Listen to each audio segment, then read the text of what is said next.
Line मारते ना भैया ना देखला। लोग गैरों की बात करते हैं,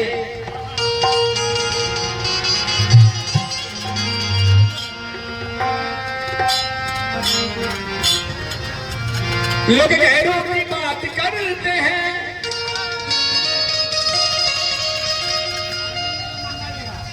अरविंद यादव मंगा भैया की तरफ से बहुत से रुपये का पुरस्कार। अरविंद भैया के चरणों में प्रणाम। लोग गैरों की बात करते हैं, हमने अपनों को आजमाया है।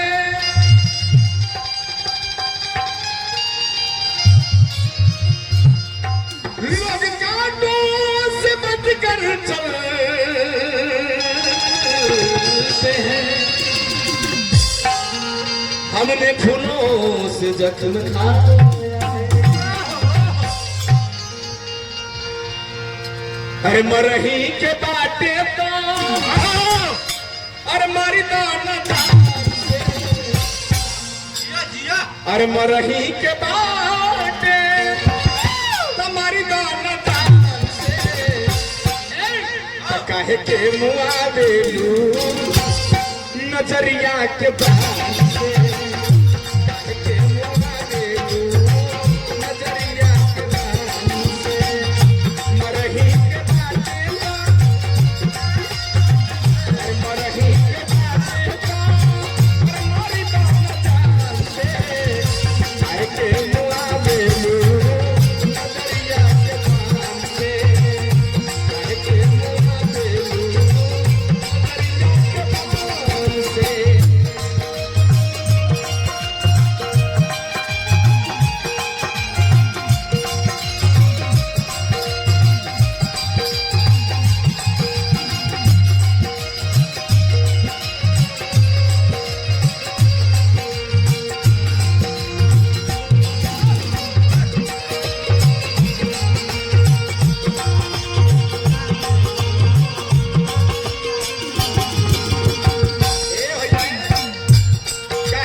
बुद्धि फेल कैले बाड़ू, बुद्धि फेल कैले बाड़ू।